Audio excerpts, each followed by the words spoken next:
twongeye kubasuhuza bakunzi barabohora TV.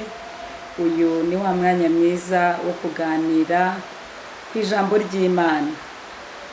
Mumeze mute aho muri hose, abari hanze y'u Rwanda, Leya muri Amerika, Fifi mu Burayi, Beatrice mu Bubiligi, n'abandi mwese nshuti zanjye ndabasuhuje mu izina rya Yesu.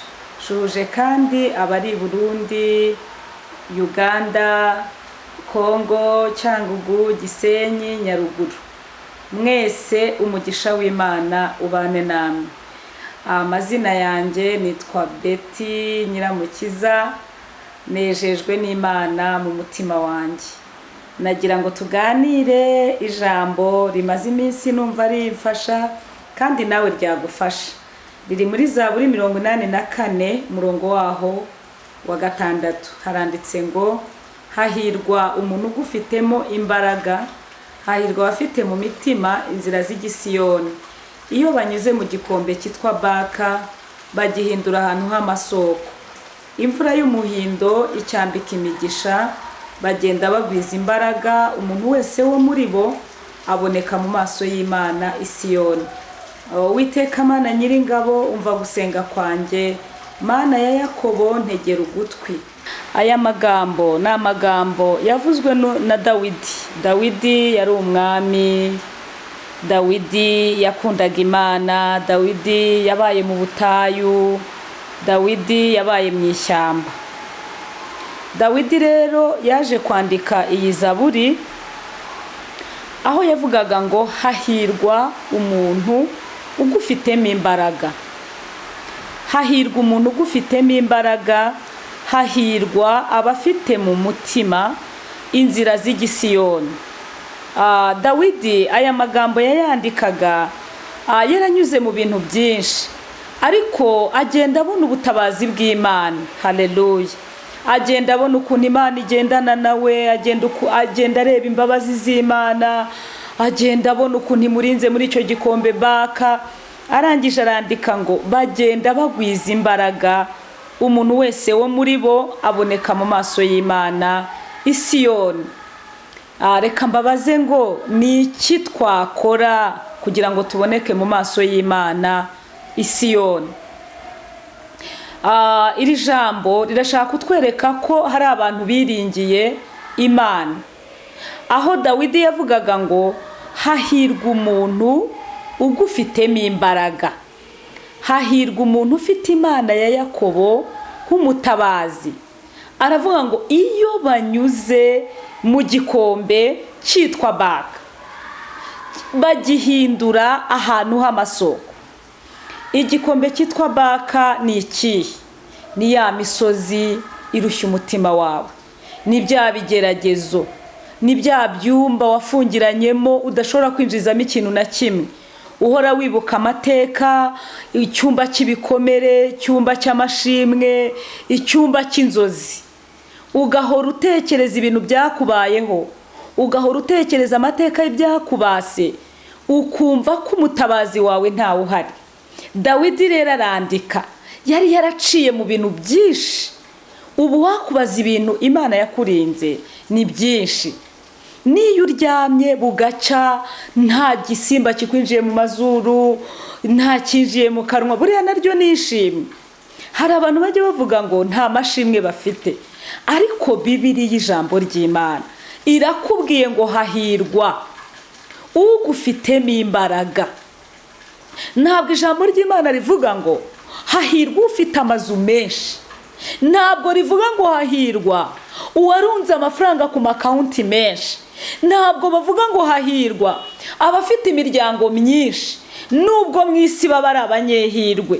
Baravuze ngo hahirwa umuntu ugufitemo imbaraga, hahirwa umuntu ufite Imana ya Yakobo umutabazi. Aravuga ngo iyo banyuze mu gikombe cyitwa Baka, bagihindura ahantu h'amasoko. Imvura y'umuhindo icyambika imigisha. Bibiliya iravuga ngo bagenda bagwiza imbaraga. Umuntu wese wo muri bo aboneka mu maso y'Imana Isiyoni. ndagusengera ngo ugwize imbaraga, ndagusengera ngo ugende ugwize imbaraga, ndagusengera kugira ngo wizere Imana uve mu byaha.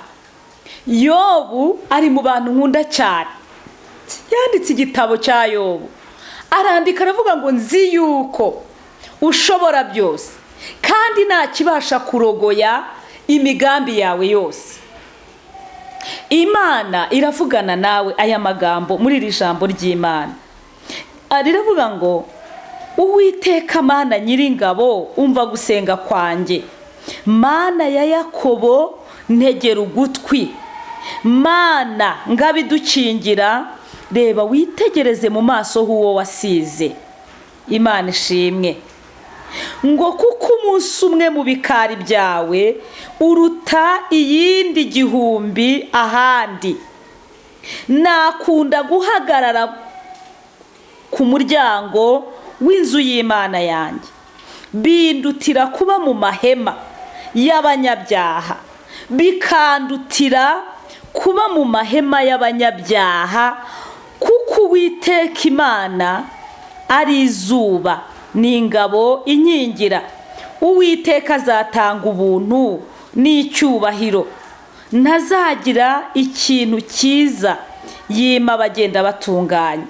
Uwiteka Nyiringabo, hahirwa umuntu ukwiringira. Imana ishimwe. Uyu mugabo Dawidi, jyewe nakunze ukuntu yagiraga umutima uca bugufi. Aho Imana yanamuvuzeho iravuga ngo dore umuntu ufite umutima umeze nk'uko umutima wanjye ushaka. Imana kugira ngo Imana igukunde, Imana ubundi ni urukundo. Uri umunyabyaha iragukunda, ariko igukunda nk'umuntu utayumviye. Ariko imukiranutsi, Bibiliya iravuze ngo iyo anyuze mu gikombe cyitwa baka, agihindura ahantu h'amasoko. Imvura y'umuhindo icambika imigisha. Ndagusengera ngo imvura y'umuhindo ikwambike imigisha. Ndagira ngo ngusabe kugira ngo Imana ikwishimire. Va mu byaha, va mu byo wibwira, va mu bintu biri kugusubiza inyuma. Icyo kigurupe kigutesha inzira y'Imana cyihorere. Ubwami bw'Imana buratwegereye kuruta igihe twizereye. Abantu bakunda kurangara. Ese mwene data nkwibarize, iyo ubonye mwene wanyu apfuye, ukabona murumuna wawe arapfuye, ukabona mukuru wawe arapfuye, wowe wumva ntacyo urupfu rukubwira? Abantu bakarira bakihanagura. Burya ruba rukubwira ngo nawe wiyeze, ejo ni wowe urakurikira. Kandi Bibiliya ikambwira ngo abagenda batunganye, ngo igikombe cyitwa baka bazagihindura amasoko. Bishatse kuvuga ngo ahantu waburira umugisha, ahantu satani yibwira ko yakugeragereje, aha niho wowe uzabonera umugisha. Amen. Ndagira ngo nguhumurize nshuti y'Imana. Iri jambo ryarankomeje. Hahirwa abafite mu mitima inzira z'igisiyoni. Ushobora kwibwira ngo none se ko mfite inzira z'igisiyoni, akaba ari igihe muntu uhora mu bigeragezo, akaba ari igihe muntu utajya ubona akazi, akaba ari igihe muntu uhora ngeragezwa uburwayi, amarozi n'ibindi. Ijambo ry'Imana riravuga ngo hahirwa ugufitemo imbaraga, ngo bene abo, oh haleluya, iyo banyuze mu gikombe cyitwa baka bagihindura ahantu h'amasoko. Impamvu bagihindura ahantu h'amasoko, bibuka Imana mu mateka y'ibyo banyuzemo, bibuka ahantu bagendanye na Yesu, bibuka ukuntu Imana yabakingiye. Haleluya. Bene data, hari ikintu Imana iri kugusaba. Iragusaba uzane umutima wawe, uzuyiringire, uzuyikomezeho, uzubane na yakaramata, ese ureka kubyibushya umubiri gusa, byibushya n'ubugingo. Uyu muntu w'inyuma ntabwo azabona Imana. Uyu muntu w'inyuma nugufasha kugira ngo ubashe gukorera Imana ukiri muri uyu mubiri. Iri jwi umuntu avugisha hari igihe kigera iri jwi rikagenda, ariko umuntu w'imbere ahora aganira n'Imana. Bibiliya iravuga ngo bene uyu muntu ufite umuntu w'imbere agenda agwiza imbaraga, ngo ahantu ngo igikombe icyo ari cyo cyose, ibibazo ibyo ari byo byose, intambara izo arizo zose azinyuramo yemye, kuko afite Imana ya Yakobo h'umutabazi, kuko yiringiye Imana.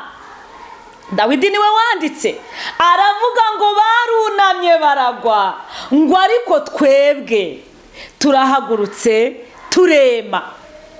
Witegereje inzira tugenda ducamo usanga zirimo imifatangwe, usanga ibidushishimura ari byinshi. Niba udashishimuwe na mwene so, urashishimurwa n'ubuzima bubi. Niba ubuzima bubi buvuyeho, indwara ziteremo.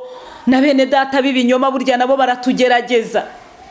Mu Kristo yahuye nabo ngo bagera naho bahura na gihanda, bagihanda muri uyu murimo barimo. Ariko Bibiliya ikigusaba, iragusaba kwiringira Imana, iragusaba gukiranuka, iranagusaba kuba maso. Iyo witegereje abantu ubona bameze nk'abageze iyo bajya, ariko nshuti z'Imana, ubwami bw'Imana buratwegereye kuruta igihe twizereye. Iyo twumva impuha z'intambara hirya no hino, ibi byanditse muri Bibiliya, ibi biri mu bimenyetso byo kugaruka kwa Yesu. Iyo tureba ukuntu urukundo rwakonje, iyo tureba ukuntu abantu bibagiwe imbaraga z'Imana, ariko Yesu arakubwira ngo nubwo urushye, nubwo ufite ibikugoye, hari Imana ije gutabara. Imana ibaha umugisha, Imana ibagirire neza. Amena. Ni ukuri ndi hano ndashimira Imana, ibyo yadukoreye ni byinshi, izadukorera byinshi, tujya tuyisaba. Imana ibaduhera umugisha. Hahirwa umuntu ugufiteho imbaraga. Ntibavuze ngo hahirwa ufite amafaranga menshi, ntihavuze ngo hahirwa umunyabwenge ku isi yose, ntihavuze ngo hahirwa uyoboye oni, ntihavuze ngo hahirwa umuntu ugufitemo imbaraga mwami. Hahirwa umuntu wakumenye, hahirwa umuntu wakwiringiye, hahirwa umuntu witandukanije n'ibigirwamana, hahirwa umuntu witandukanije n'ibicaniro by'iwabo, hahirwa umuntu witandukanije na za nyabingi n'iyo myuka y'abarangi n'amahembe n'ibindi, hahirwa umuntu witandukanije na kamere. Bibiliya iravuga ngo iby'umwuka yanga nibyo kamere ikunda. Niyo mpamvu ushakisha gukiranuka bikakunanira.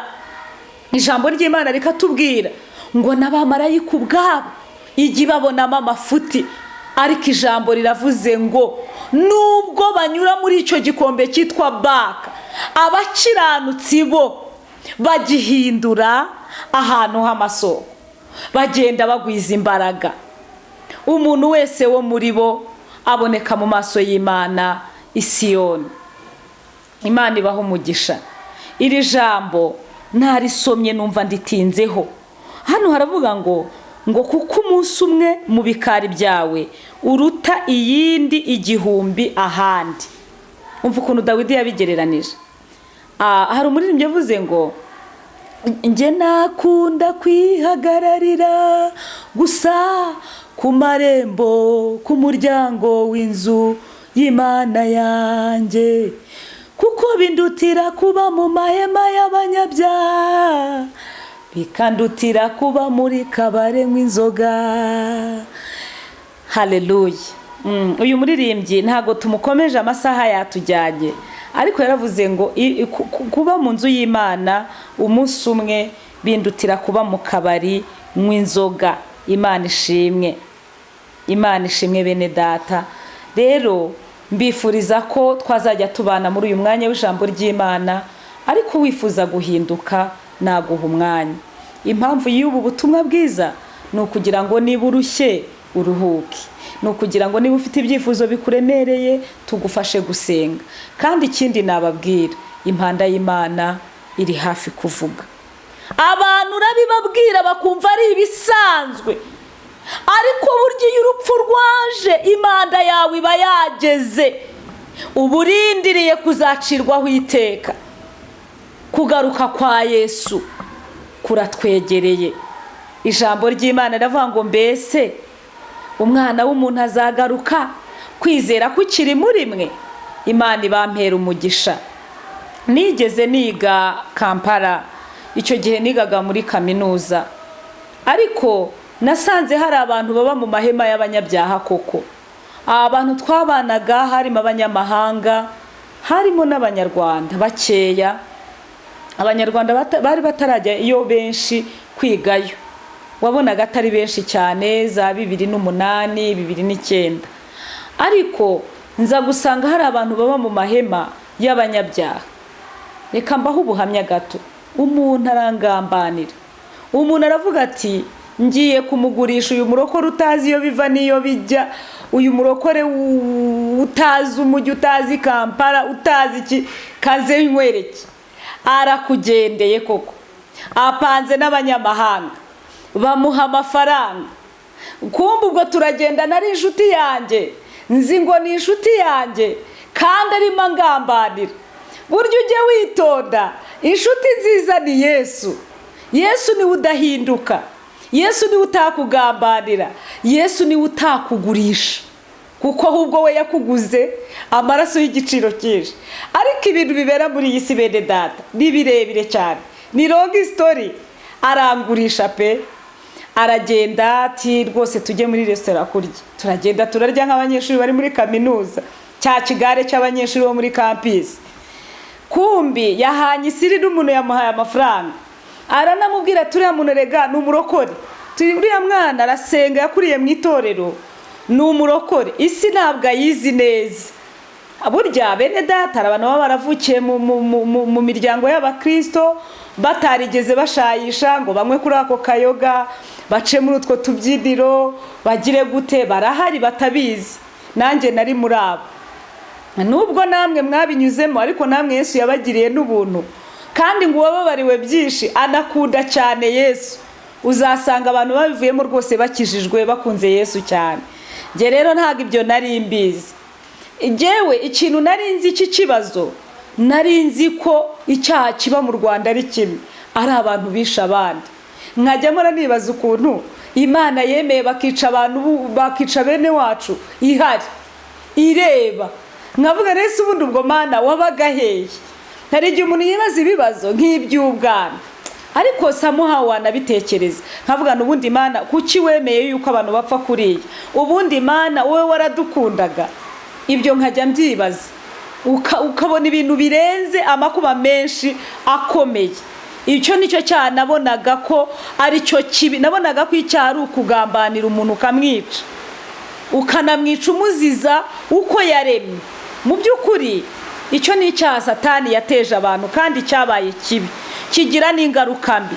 Ariko shimira Imana ko yongeye kuduha ubundi buzima, tukongera kubona Imana mu Rwanda, tukabona Imana mu Rwanda, twongera kubona umucyo. Bene data, ku bantu barokotse jenoside, nta muntu watekerezaga ko yakwiga. Twari abana. Ubuse nkanjye nari mfite imyaka mikeya, nari mfite imyaka 6. Ku mwana w'imyaka 6 ntabwo nari nzi ko nazakura ngo nige kaminuza, nige ndangize, mbu umubyeyi, nyobora itorero. Mana we, Imana yagiye ikora imirimo ikomeye. Dawidi rero ikintu Imana yamukundiraga, yajyaga yibuka imirimo y'Imana. Aravuga ngo nibutse iminsi ya kera, ndebye imirimo y'intoki zawe. Haleluya. Mpita nkuramburira amaboko. Uwo mwana rero arangurisha, ari umunyamahanga afatanije n'umunyarwanda. Bashyira muri fanta yanjye ibirozi kugira ngo nkwe mite sinzira. Baterure bajyane kwa wa munyamahanga wabahaye amamiliyoni n'amamiliyoni. Ibyo bintu byarahabaga Kampala. Mwajyaga mwumva n'abana bava mu Rwanda bakagenda bakabagurisha. Ibyo bintu byabagaho.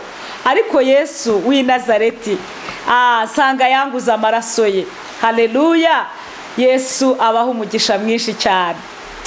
Uwo muntu rero nubwo yakoze gutyo, nje naramubabariye, ariko nawe ukwiriye kumubabarira. Imana ibaho umugisha. Reka ne kuvuga ibintu byinshi, ubuhamya nzabusubiramo. Igindi gice tugiye kuganira nzabubaherera ku murongo, mbaho ubuhamya, mbabwira ukuntu Yesu akiza urupfu. mbabwire ukuntu Yesu atanga umutima ubabarira umuntu agakira ibikomere. Hari ibikomere umuntu yagendanaga nabyo, kwisanga uri wenyine, kwisanga udafite uwo wabwira, kwisanga wenda nabo wabonaga wabwira ukabona ntibahari. Ariko nshimira Yesu ko ahari. Yesu ntajya atererana abamwizeye.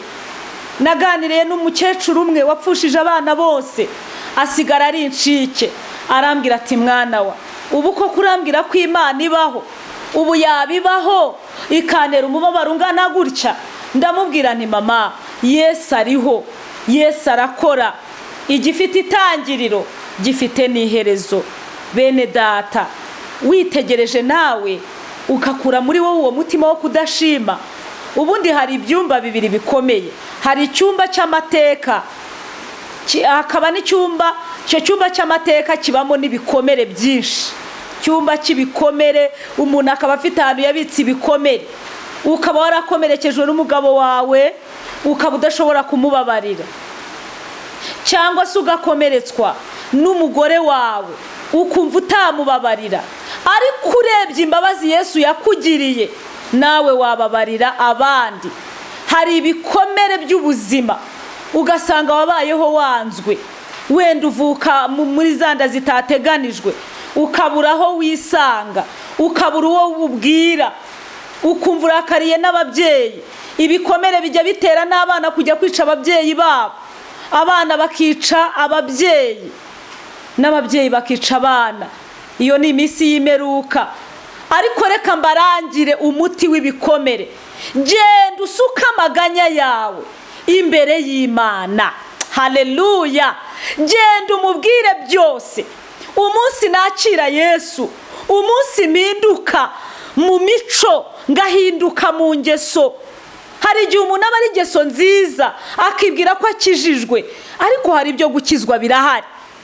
Burya nuko kunegurana wabikizwa. Burya hari n'amashyengo, hari ukubeshya, hari ubutinganyi. Reba ukuntu usigaye urara mu kabyiniro, uri umwana muto, uri umukobwa cyangwa uri umusore, uri urubyiruko, uraremerewe. Ingo zirasenywa n'akantu gato, ugasanga umuntu ntacyubaha undi. Ibitotsi byo mu buryo bw'umwuka byafasha abantu. Hari mwene data watwigishije ku bitotsi. Imana ni kuvura ibitotsi mwene data. Bibiliya iravuga ngo umukwe atinze bose barahunikira, ngo ariko mu gicuku haza urusaku ngo umukwe araje, nimumusanganire. Imana ikugirire neza, iguhe gusanganira umukwe. Hari abantu bagiye bama ibyifuzo, kubera ko njya nigisha no kuri radio Life Radio 96 n'ibice 0, bagenda bambwira bati dusengere, twatura ibyaha, dusengere, turabapagani, twaraguye, ndashaka gusengera aba bantu. Aba bantu bagiye babyandika hano muri comment, aba bantu bagiye bampamagara. Naje uyu munsi nshaka gusubiza ibibazo byanyu mwambajije.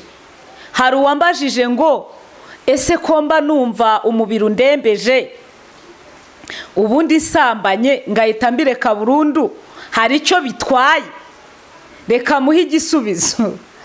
Ubundi nk'uko indi dahaga kurya, ni nako n'umuntu adahaga gukora ibyaha. Icyo cyaha nugenda ukagikora, n'ejo uzongera ushake kugikora.